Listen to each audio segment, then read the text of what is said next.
I'm Heather, 32 years old, and 3 weeks ago, at my father's retirement party, he did something that made me decide to erase myself from this family, permanently. Picture this: a glittering country club ballroom, 200 guests in designer suits and cocktail dresses, champagne flowing like water. My father stood on stage, microphone in hand, introducing his family one by one. When he got to me, he smiled that smile I'd seen 1,000 times, the one that looked warm to everyone else but cut like glass. "And this is my daughter Heather," he said.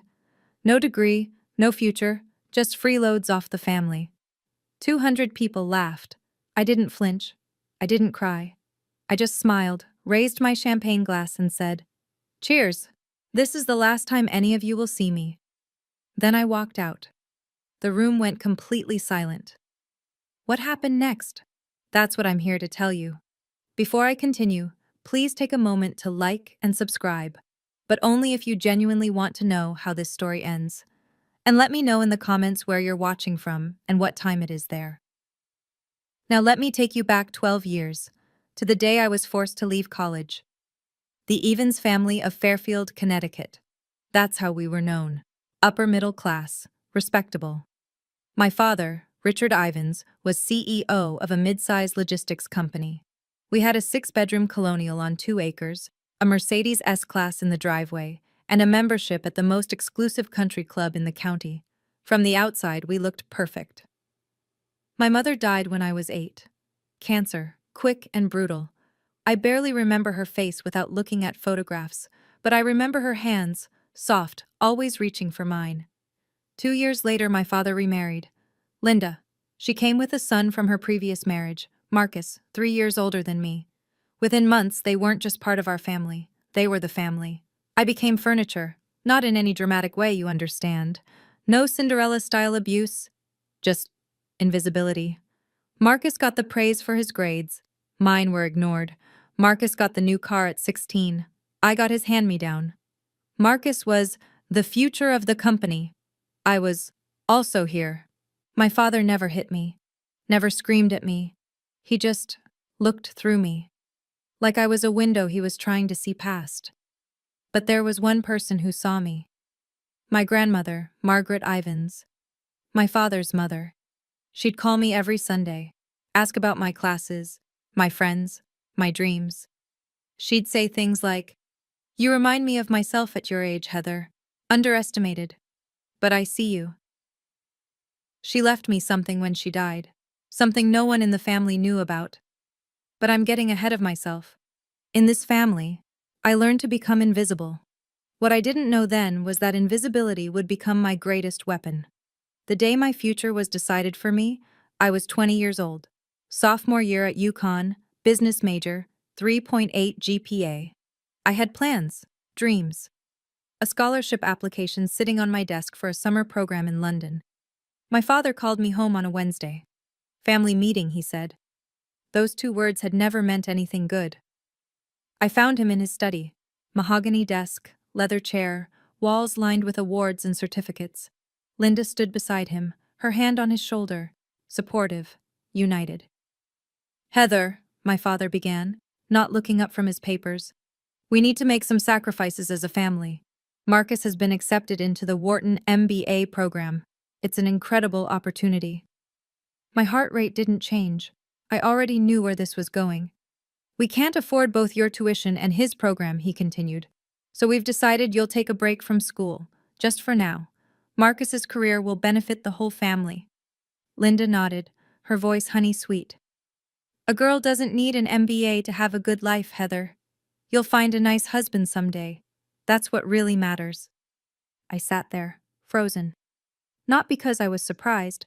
I'd spent 12 years learning not to be surprised, but because some small, stupid part of me had still hoped.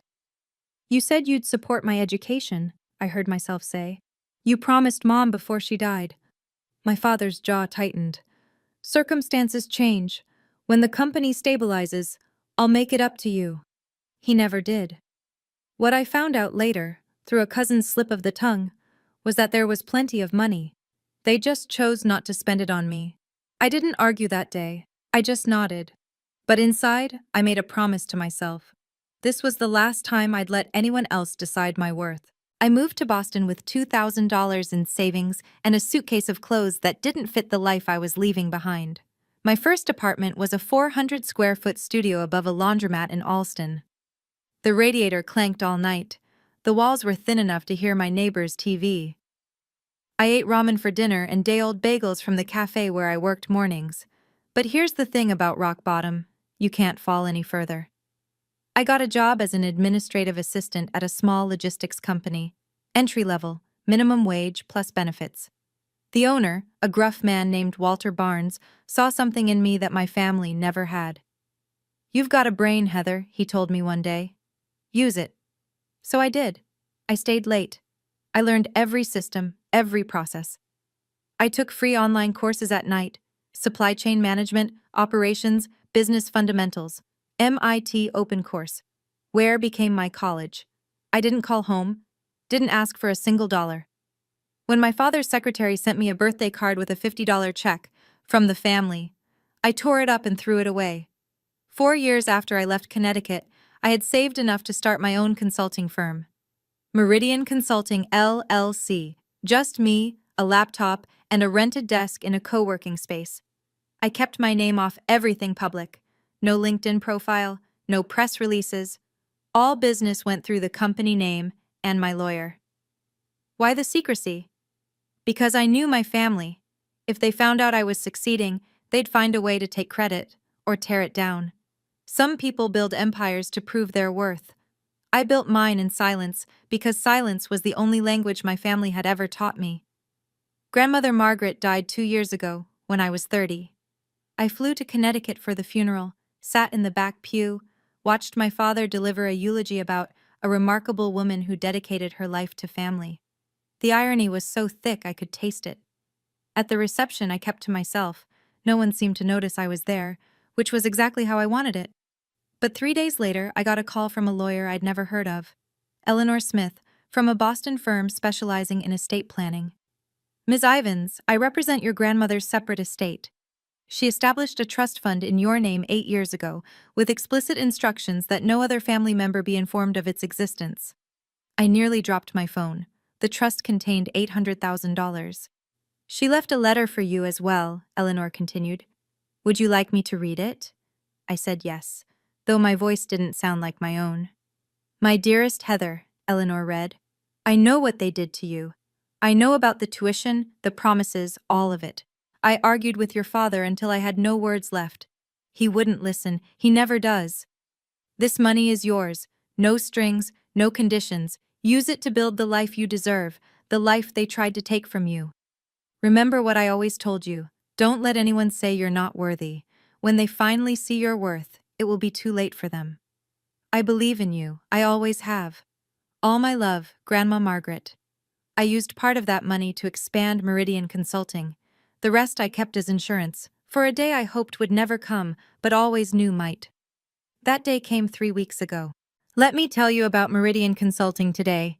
15 employees, $4 million in annual revenue, offices in Back Bay, Boston, the kind of address that makes people take you seriously before you even open your mouth.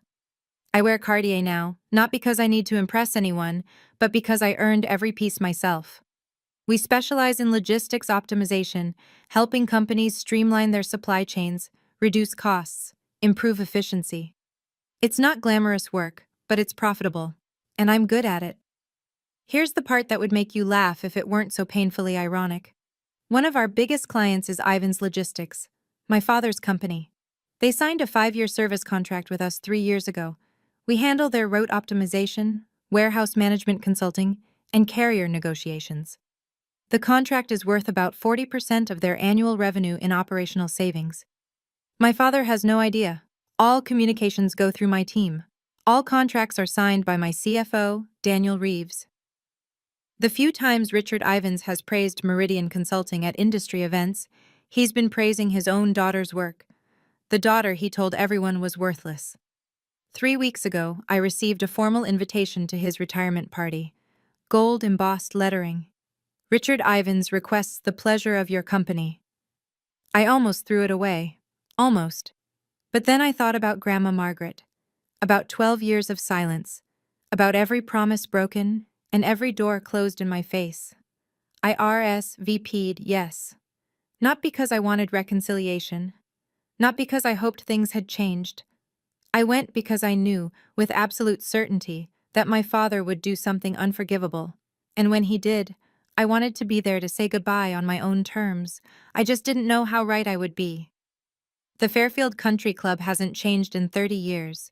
Same Swarovski chandeliers, same pretentious valet service, same crowd of old money and new ambition pretending they belong together. I wore a black Valentino dress, simple, elegant, expensive. My grandmother's pearl earrings, Cartier watch, Hermes Birkin bag. Everything I owned, I'd bought myself.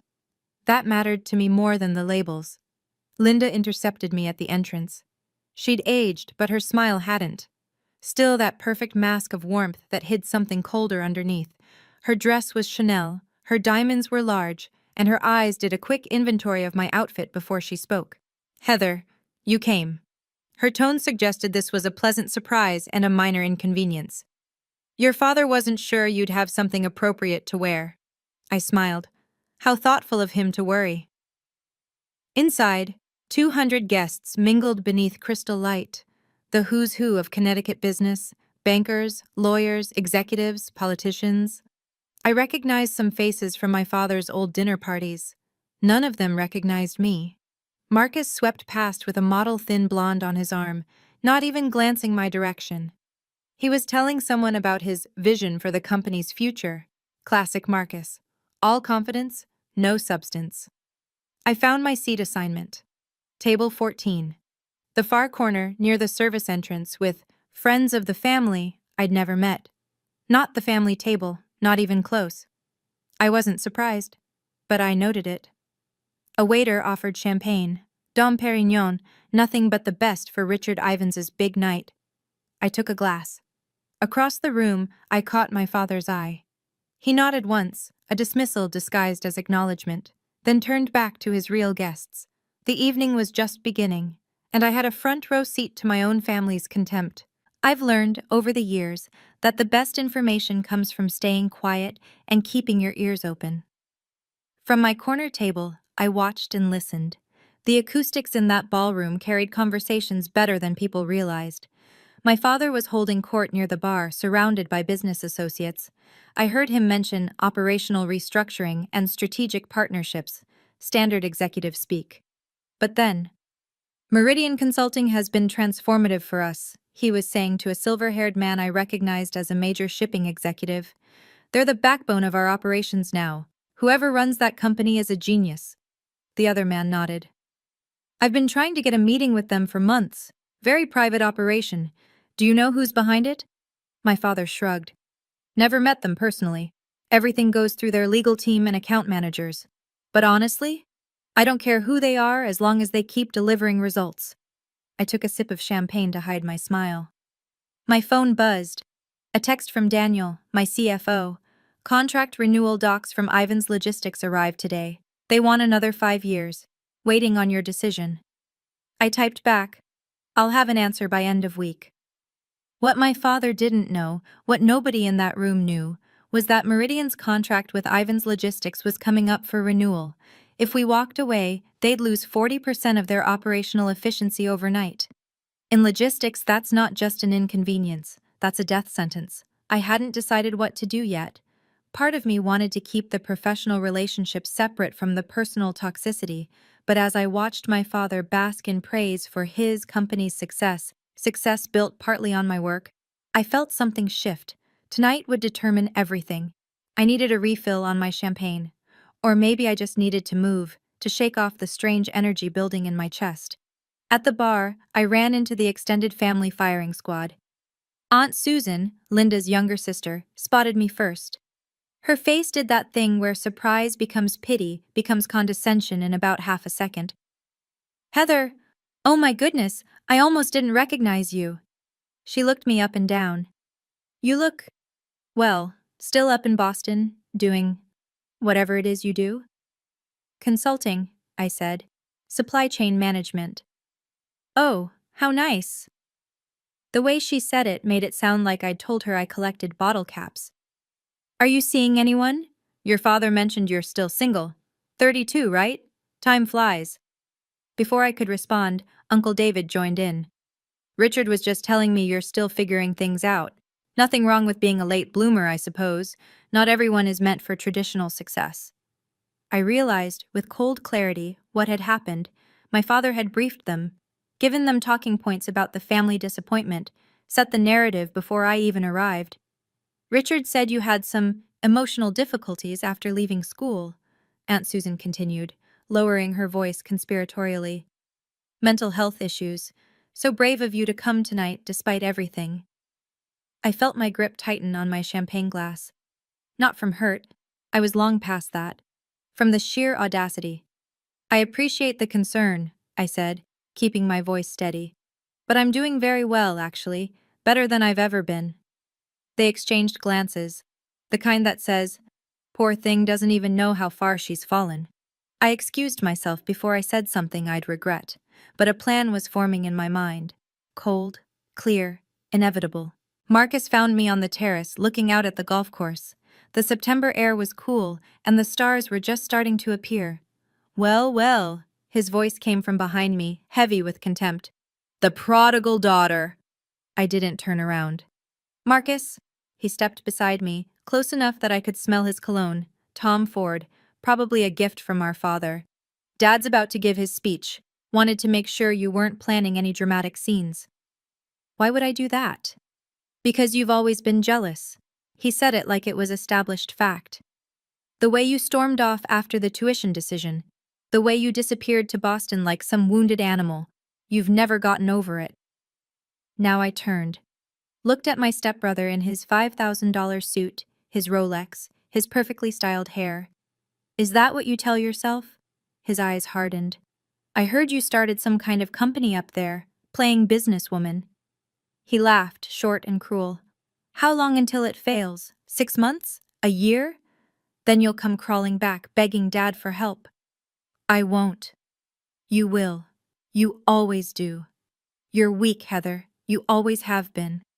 I could have told him then.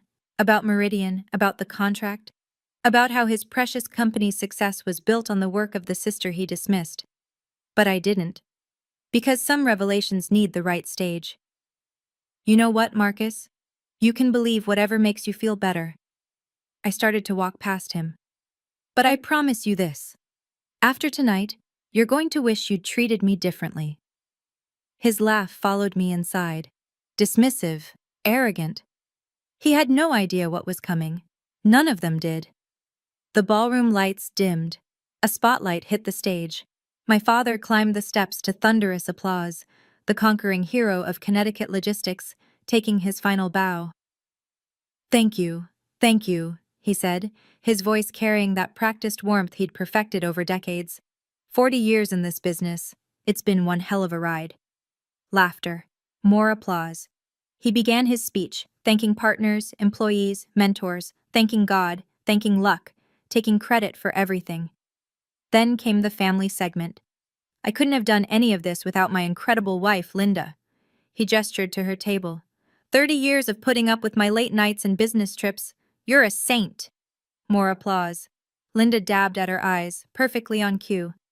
And my son Marcus, who will be taking over as CEO come January. Richard beamed with pride. The future of Ivan's logistics. I couldn't be prouder. Standing ovation. Marcus rose, waved, the picture of corporate royalty. Then my father's eyes found me, and something shifted in his expression. Something mean. And of course, my daughter, Heather. The spotlight swung to my table.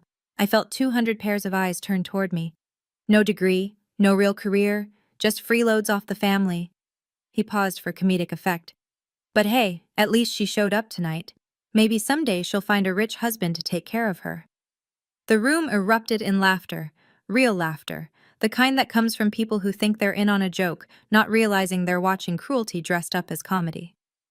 I sat perfectly still, didn't flinch, didn't cry, didn't look away. I just waited for the laughter to fade, and then I stood up. The room went quiet as I rose. I could feel every eye on me. Some curious, some pitying, some already preparing to witness a breakdown, the unstable daughter finally cracking under her father's harmless joke. I picked up my champagne glass. Slowly, deliberately. My father's smile faltered, just slightly. He hadn't expected me to react. I never did. I was supposed to sit there and take it, like I always had. I raised the glass toward him. "Congratulations on your retirement, Dad." My voice was clear, steady, loud enough for every microphone in the room to pick up.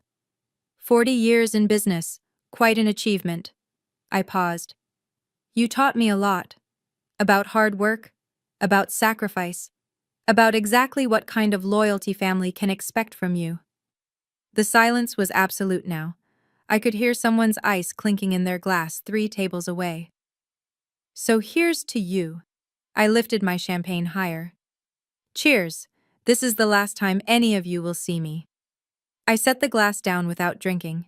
Then I picked up my Birkin bag, turned, and walked toward the exit.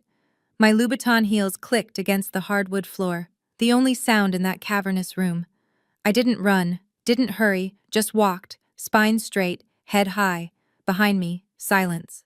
Complete, total, devastating silence. Someone gasped. Someone else whispered something I couldn't hear. But mostly there was just the echo of my footsteps and 200 people trying to process what they'd just witnessed. The daughter who was supposed to be broken had just walked out on her own terms. I pushed through the double doors and stepped into the night. And for the first time in 12 years, I could breathe. I was almost to my car, a Tesla Model S, black, custom plate reading MRDIAN1, when I heard footsteps behind me. Heather, stop right there!" Linda's voice, shrill and furious. I kept walking. "What do you think you're doing?" She grabbed my arm, spinning me around. Her face was red beneath the country club lights, her careful composure cracked. "Do you have any idea what you just did?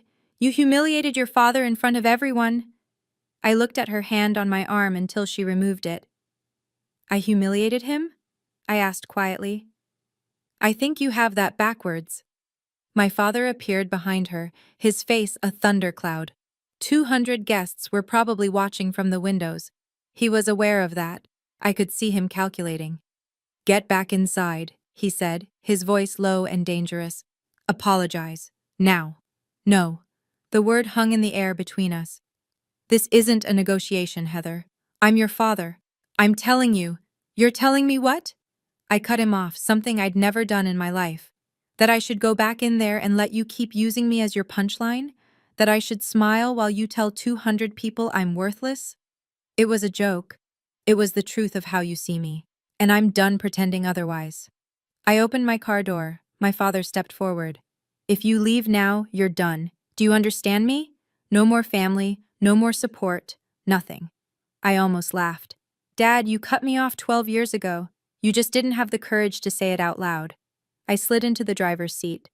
"Tonight, I'm saying it for both of us." I started the engine. "Goodbye," and I drove away.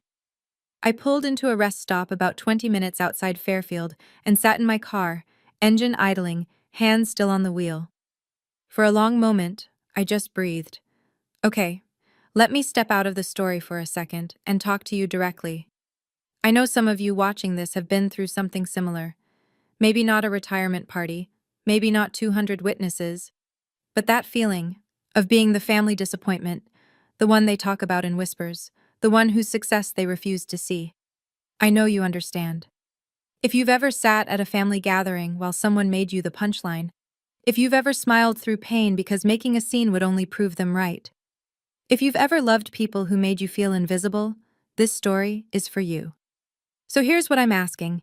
If any of this is resonating with you, drop a comment, tell me your story, or just let me know you're here. Because honestly, knowing I'm not alone in this, that means more than you can imagine. And if you want to know what happened next, and trust me, the next part is where everything changes, make sure you're subscribed, hit that bell, because what my father discovered in the weeks after that party, well, let's just say he learned exactly how wrong he was about me. Now, back to the story. The morning after the party, I woke up in my Boston apartment feeling lighter than I had in years, but I knew it wasn't over. Families like mine don't let go that easily. They would try to control the narrative, spin the story, Make me the villain. What they didn't know was that I had something they couldn't spin their way out of. Let me tell you about the week that followed. It started with text messages. Not from my father. He was too proud for that. But from cousins, aunts, family friends. People I hadn't spoken to in years, suddenly very concerned about my mental state. Heather, I heard about the party. Your dad says you're struggling. Do you need help? Susan told me you had some kind of breakdown. We're all worried about you, sweetie. Your father loves you. He just wants what's best. Maybe you should apologize and come home. The narrative was already being written. Poor Heather, unstable, jealous, had some kind of episode at the party. Richard Ivins, patient, loving father, doing his best with a troubled daughter. I didn't respond to any of them. Then came the more interesting call. My phone rang on Tuesday afternoon, a Connecticut number I didn't recognize. I answered anyway. Miss Ivins, this is James Crawford. I'm a partner at Ivins Logistics. The voice was polished, professional. I'm calling on behalf of Richard. He'd like to discuss mending fences. Really? Between you and me, there's been some concerning chatter about your connection to certain business partners. Rumors, probably nothing. But Richard thought it would be good to clear the air. I went cold. Rumors, business partners. They were fishing. What kind of rumors? I asked, keeping my voice neutral. Oh, something about our consulting partners at Meridian. Someone thought they'd seen you at their offices once. I'm sure it's a misunderstanding. My mind raced. How? Who had seen me? When? I'm not sure what you're referring to, I said. But please tell my father I have nothing to discuss with him. I hung up.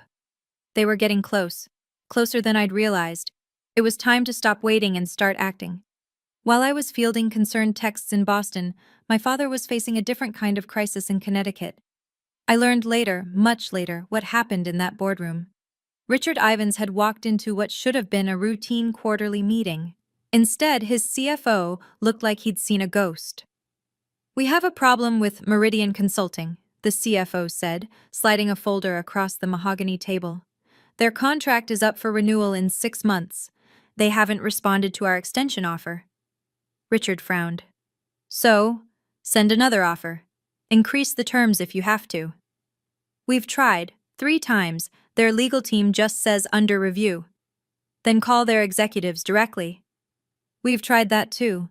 The CFO shifted uncomfortably. Sir, Meridian Consulting is extremely private. No one meets with their leadership. Everything goes through intermediaries. Richard's frown deepened. We've been working with them for 3 years. Someone must have met with them. No, sir. It's all been virtual meetings, legal representatives, account managers. No one at this company has ever met the actual ownership. A long silence. If they walk away from us, the CFO continued, we lose 40% of our operational efficiency overnight. It would take at least 18 months to find a replacement, and that's optimistic. In this market, I know what it means, Richard snapped. He stared at the folder. Something was nagging at him. The timing, the silence, the fact that this was happening right after. Find out who owns that company, he said. I don't care what it takes. I want a name by end of week. What Richard didn't know, what he was about to discover, was that the name he was looking for was already on his family tree. Thursday evening, my phone rang. Linda. I almost didn't answer, but curiosity got the better of me. Heather, sweetheart. Her voice was honey and sugar, the performance of a lifetime. I've been so worried about you. Have you? Of course. Your family. That's what family does. She laughed softly, as if we were sharing a private joke. Listen, about the party, your father feels terrible. He didn't mean what he said. You know how he is, he was nervous trying to be funny. He said I had no future and no worth, in front of 200 people. He exaggerates when he's anxious, you know that. Linda paused, recalibrating. Why don't you come home this weekend? We could have dinner, just the 4 of us. Clear the air, start fresh. I could picture her sitting in that pristine living room, rehearsing this call, planning exactly which buttons to push. The concerned mother, the peacemaker, the bridge between troubled daughter and wounded father. Does Dad want to apologize? I asked. A slight hesitation. He wants to move forward, That's what matters, isn't it? So no apology. Heather, don't be difficult. We're trying to help you. Help me? Now I laughed. Linda, you've spent 22 years making sure I knew I wasn't really part of this family. Now you're calling to help me? Why? Another pause. Longer this time. I think we both know there's more going on here than just family drama, she said, her voice dropping its warmth. Whatever you're planning, and I know you're planning something, it would be better for everyone if you just came home and talked this through. No. I hung up before she could respond. They knew something. They just didn't know how much to be afraid of yet. The next morning, I drove to Eleanor Smith's office in downtown Boston. Eleanor had been my grandmother's lawyer and, since the trust fund, had become mine. Her office was sleek and efficient, glass and steel, Boston skyline views, the kind of place where serious business happened. I've been expecting you, she said when I walked in. I assume this is about Ivan's Logistics. They're investigating Meridian, trying to find out who owns it. Eleanor nodded, unsurprised. Your anonymity was always going to be temporary. The question is, how do you want this to unfold? She spread documents across her desk.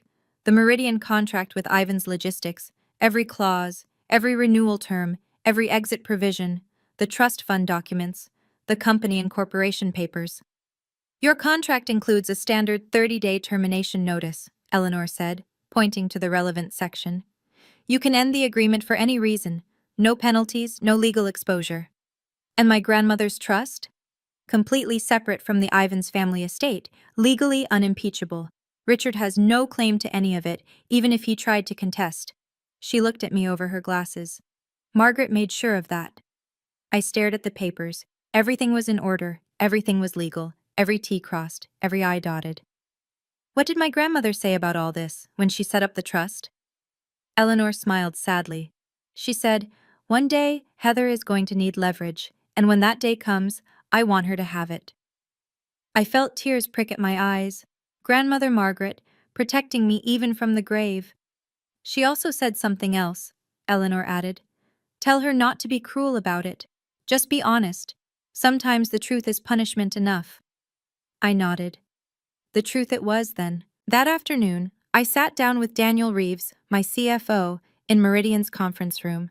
Daniel had been with me since year 2. He knew everything about my family, about Ivan's Logistics, about why I'd kept my name off the paperwork. He was loyal, competent, and the closest thing I had to a true ally. They want to renew the contract, he said, scrolling through his tablet. 5 more years. Actually increase the terms by 12%. They're nervous. They should be. I pulled up the financial projections on the conference room screen. Numbers don't lie, and these numbers told a devastating story. If we walk away, Ivan's Logistics loses 40% of their operational efficiency within 60 days. In logistics, that's not a dip. That's a free fall. Their clients will start looking elsewhere. Their margins will collapse. Daniel nodded. Marcus just took over as CEO. If this hits on his watch, his reputation is finished before he starts. We sat with that for a moment. It felt surreal, holding so much power over people who had spent decades making me feel powerless. What do you want to do? Daniel asked. I'd been thinking about this for days, about Grandma Margaret's words, about revenge versus truth, about what kind of person I wanted to be. Draft the termination letter, I said finally. 30-day notice per the contract terms. No malice, no accusations, just business. And the reason? Strategic repositioning. That's all they need to know officially. I paused. But I'm also going to write a personal letter to my father. Separate envelope. He deserves to know exactly who he's been depending on, and exactly why that's ending. Daniel nodded. When do you want to send it? Monday. First thing. No more waiting. No more hiding. I spent all of Sunday writing that letter. Not the official termination notice. Daniel handled that. The professional language, the legal provisions, the clinical restructuring of client portfolio explanation that would go in the file. I wrote the personal letter. The truth. I went through 7 drafts. The first was too angry. Pages of accusations, every hurt catalogued and condemned. The second was too cold. The third was too desperate. The final version was simple, clean, factual. Dear Dad, you said I had no future. You told 200 people I was worthless. I want you to know something. The company you called the backbone of Ivins Logistics, Meridian Consulting, is mine. I built it. I own it. For 3 years, the daughter you dismissed has been a cornerstone of your business. I'm ending our contract, not as revenge, as a boundary. Grandma Margaret left me a trust fund you never knew about. She saw what you couldn't, that I was worth investing in. Everything I have, I built myself. With her faith and without your support. I don't need you to apologize. I don't need you to understand. I just need you to know that I am not what you said I was. I never was. Don't contact me again.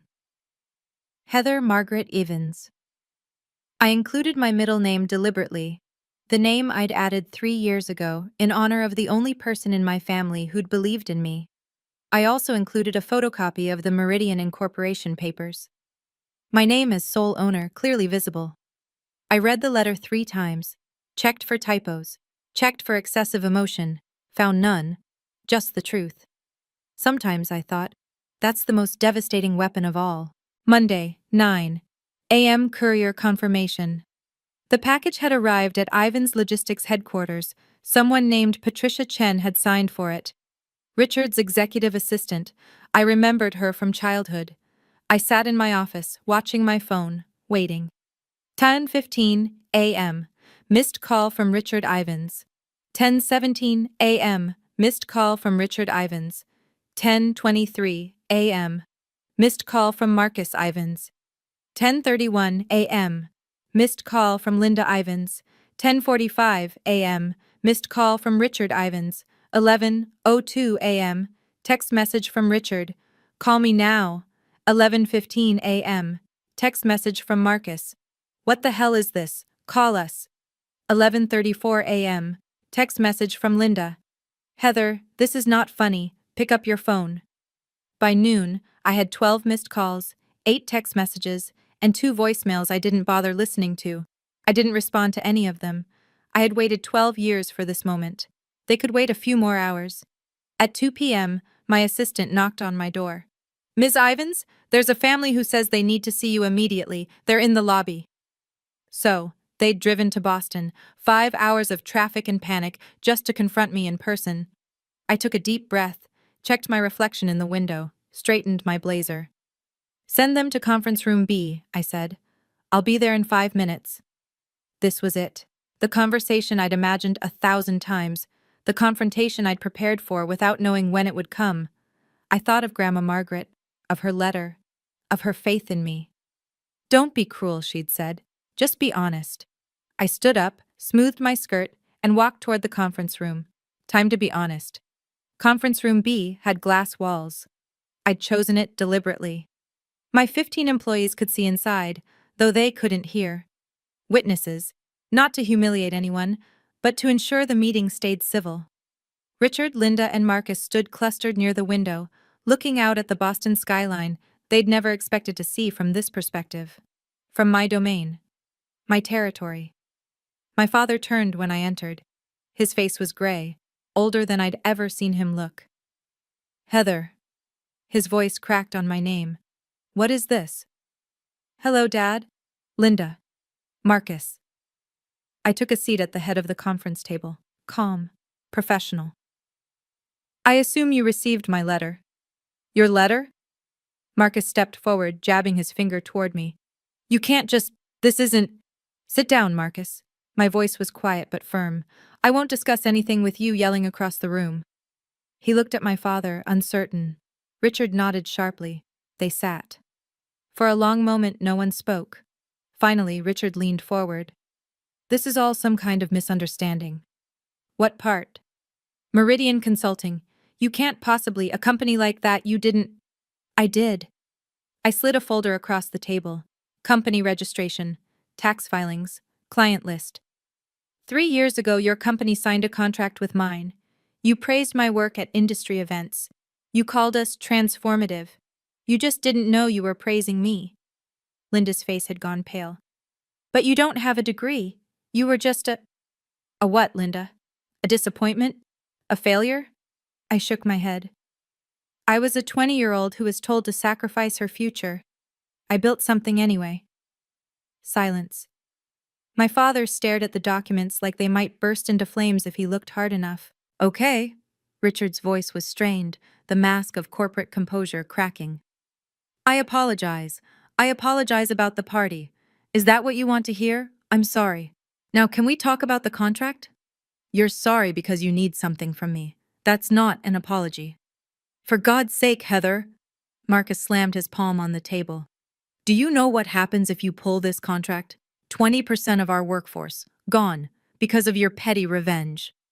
It's not revenge, it's a business decision. Bullshit. He was standing now, veins in his neck visible. You've been planning this for years, waiting to destroy us. This is sick. I planned nothing. I kept my voice level. I built a company. Your company chose to become dependent on mine. That's not my fault. You could have told us, Linda interjected, her voice high and strained. You could have said something. When? When you told me I didn't need education because I'd find a husband? When you spread rumors that I had mental health problems? When? She had no answer. I turned to my father. You want to know the worst part, Dad? I would have kept the contract going. I wasn't planning any of this. But then you stood in front of 200 people and told them I was worthless, that I had no future. I paused. You chose this, not me. Richard's jaw worked. For a moment, just a moment, I thought I saw something like recognition in his eyes, like he finally understood what he'd done. Then it was gone. What do you want? He asked flatly. Nothing you can give me. There must be something. You're not listening. I don't want anything from you. I never did. I just want you to know the truth. Fine. Richard's voice went cold. The vulnerability was gone, replaced by the steel I'd known my whole life. If that's how you want to play this, you walk away from this family, you're done. No inheritance, nothing. I almost laughed. Dad, you cut me off at 20 years old. What inheritance? I could make things very difficult for you. I have connections, lawyers. On what grounds? I leaned forward. Every document is legal. Every contract was signed in good faith. There's nothing here you can sue me for, and we both know it. He glared at me. Don't be so sure. Actually, I am sure. Because my lawyer, who was also Grandma Margaret's lawyer, has already reviewed every possible angle. I let that sink in. You remember Eleanor Smith? Margaret used her specifically because she knew you'd try something like this someday. Linda gasped. Margaret knew? About all of this? She left me a trust fund. $800,000, specifically structured so you couldn't touch it. I pulled out a photocopy of the trust document. She knew exactly what kind of family she raised. That's why she protected me from it. Richard's face went from red to white. She had no right. She had every right. It was her money. I stood. This meeting is over. Heather, we're done. I've said everything I came to say. I walked toward the door, then paused. One more thing. If you contact me again, calls, texts, showing up at my office, I will release every email, every document, every record of how this family has treated me. All of it is legal, all of it is backed up, and all of it would make a very interesting story for the business press. I opened the door. The receptionist will show you out. I stood in the doorway, watching them gather themselves. 3 people who had spent my entire life making me feel small, now looking very small themselves. My father rose slowly, like an old man suddenly aware of his age. Linda clutched her handbag like a shield. Marcus stared at me with something new in his eyes. Not contempt anymore, but fear. This isn't over, Marcus said. Yes, it is. I meant it. Every word. I spent 12 years building a life you tried to convince me I couldn't have. I did it without your help, without your approval, without your permission, and I'll continue to do it without any of you in my life. Linda's lower lip trembled, the performance of motherly concern. Heather, please. We're family. We share blood, Linda. That's all we share. I held the door open wider. I'm not asking for an apology. I'm not asking for reconciliation. I'm setting a boundary. Don't contact me again. Don't mention me to your friends, your colleagues, anyone. Just let me go. Richard stopped in front of me. For a moment, we just looked at each other. Father and daughter, strangers who happened to share a last name. "You really hate us that much?" he asked, his voice barely above a whisper. "No, Dad, I don't hate you. That's what you don't understand." I met his eyes steadily. "I just don't need you anymore. And that's something you'll have to learn to live with." He had no response to that. They walked out through the lobby, past my employees who carefully pretended not to watch. The glass doors closed behind them. I went back to my desk, opened my laptop, and got back to work. Okay, let me pause here again. If you're still watching, first of all, thank you. This isn't easy to tell, and knowing you're listening means more than you know. If you think this is where the story ends, it's not.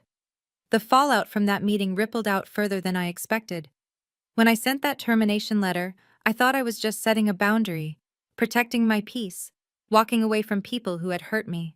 I didn't anticipate what would happen to Ivan's logistics, or to my father's reputation, or to the family secrets that would come spilling out once people started talking. Here's my ask. If this story has moved you, if it's made you think about your own family, your own boundaries, your own worth, hit that like button. It helps more than you know, and subscribe if you haven't already. Turn on notifications, because the ending of this story, it's complicated, it's messy, and it taught me something about revenge that I didn't expect. Also, I'd love to hear from you.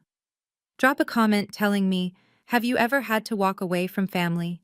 Did it feel like freedom, or like grief? Or maybe both? I've read every comment on my previous stories, and they've helped me feel less alone in this. So please, share your thoughts. Now, back to the story. 1 week after that confrontation in my office, I received a phone call from someone I hadn't spoken to in years, someone who had information that changed everything I thought I knew about my family, and about why they really treated me the way they did. Let me tell you about that call. The caller was my Uncle Robert, my father's younger brother. Robert had always been the black sheep of the Ivans family, an artist, a dreamer, the one who didn't go into business. I hadn't seen him since my mother's funeral, hadn't spoken to him in over a decade. "Heather."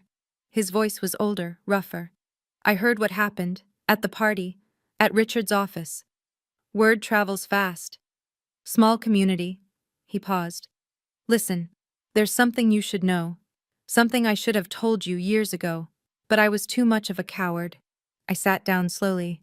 "I'm listening." "When your father said the family couldn't afford both your tuition and Marcus's, that was a lie." "I know, I figured that out." "No, you don't understand. It wasn't just that there was money available. There was a specific fund. Your mother set it up before she died, for your education. Enough to cover a full 4 years at any school in the country." My heart stopped. "Richard drained it, used it for Marcus's MBA, then told you there was no money." Robert's voice cracked. "Your mother wanted you to have choices, Heather. Richard stole them." The room tilted. I gripped the edge of my desk. "Why didn't you tell me?" "Because I was afraid of Richard. We all were." Robert exhaled. "Margaret, your grandmother, she found out. That's why she set up the trust for you. She couldn't get your mother's money back, but she could make sure Richard didn't take anything else." I thought about Grandma Margaret's letter. "I know what they did to you." She knew, all along. "Why are you telling me now?" I asked. "Because it's time the truth came out. All of it." He wasn't done. 2 months after I terminated the Meridian contract, the consequences became public. I wasn't trying to monitor what happened to Ivan's logistics. Honestly, I was trying to move on. But in the Connecticut business community, news travels fast, especially bad news. The company announced a 20% workforce reduction. 70 employees laid off, right before the holidays. The press release blamed market conditions and strategic restructuring, but everyone knew the real story. Their biggest consulting partner had walked away, and they couldn't recover. Marcus, barely 3 months into his role as CEO, was already being questioned by the board. His vision for the future was crumbling under the weight of his father's bridge burning. Richard came out of retirement to help manage the crisis. The triumphant exit he'd planned, the legacy he'd built, was unraveling. But the real damage was to their reputation. Word spread. Not from me, I kept my mouth shut. But 200 people had watched my father humiliate his daughter at that party, and when those same people heard that the daughter was actually his company's most important business partner, the whispers started. Did you hear about Richard Ivins? Mocked his own daughter, turns out she was keeping his company afloat. Always thought there was something off about that family. In Connecticut business circles, reputation is everything. And Richard's was crumbling. A former colleague told me that at a recent industry dinner, Richard sat alone. No one wanted to be associated with the man who'd publicly disowned the daughter who'd secretly been his backbone. I didn't feel triumphant hearing this. I didn't feel satisfied. I just felt tired. Grandma Margaret had been right. Sometimes the truth is punishment enough. I didn't have to do anything else. The truth did it all by itself. 6 months later, I sat in a therapist's office in Beacon Hill. Not because I was falling apart, because I was finally ready to put myself back together. You don't seem like someone who needs therapy, Dr. Patel said during our first session. Everyone needs therapy, I replied. I'm just finally letting myself admit it. We talked about my family, about the years of invisibility, about the burden of building success in silence, about the strange grief of cutting ties with people who were supposed to love me. Do you regret what you did? She asked. No, and I meant it. I regret that it had to happen, but I don't regret protecting myself. Outside of therapy, my life was good. Better than good. Meridian was thriving. We'd replaced the Ivans contract with 3 smaller clients, more diversified, more stable. Daniel got a promotion. I hired 4 new employees. We moved to a bigger office with views of the harbor. I reconnected with Uncle Robert. We had dinner once a month. He told me stories about my mother, the real ones, not the sanitized versions my father had fed me. She'd been fierce, apparently, stubborn, a fighter. You're just like her, Robert said. She'd be so proud of you. I still kept the photo of Grandma Margaret on my desk. I visited her grave every month, left flowers, told her about my life. It felt strange talking to a headstone, but also healing. I did it, Grandma, I told her one spring morning. I didn't let them define me. The wind rustled through the cemetery trees. If I listened closely, I could almost hear her voice. I knew you would, sweetheart. I always knew. So here's what I learned. If you want the moral of this story, your worth is not determined by a degree. It's not determined by your family's opinion. It's not determined by who believes in you or who tries to tear you down. Your worth is determined by what you build when no one is watching, by who you become when everyone counts you out, by the life you create with your own 2 hands. My father thought he was teaching me a lesson at that retirement party. He thought he was putting me in my place. What he actually did was set me free. I don't hate my family. That's the part people struggle to understand. Hate takes energy. Hate is a chain. I'd rather spend that energy on people who deserve it, on work I believe in, on relationships that nourish me, on a life that's truly mine. Boundaries aren't about revenge. They're about protection. They're about saying, this is where my life begins and your damage ends. If you're in a family that makes you feel small, if you have people in your life who see your potential as a threat instead of a gift, if you've ever been the family disappointment, the scapegoat, the invisible one, I see you. I've been you. And I promise you, there is life on the other side of walking away. Thank you for listening to my story. Thank you for being here. If this resonated with you, please subscribe. Hit the notification bell. Check the description for more stories like this one. And remember, you are not what they said you were. You never were. You are so much more. Until next time, this is Heather, and I'm finally free.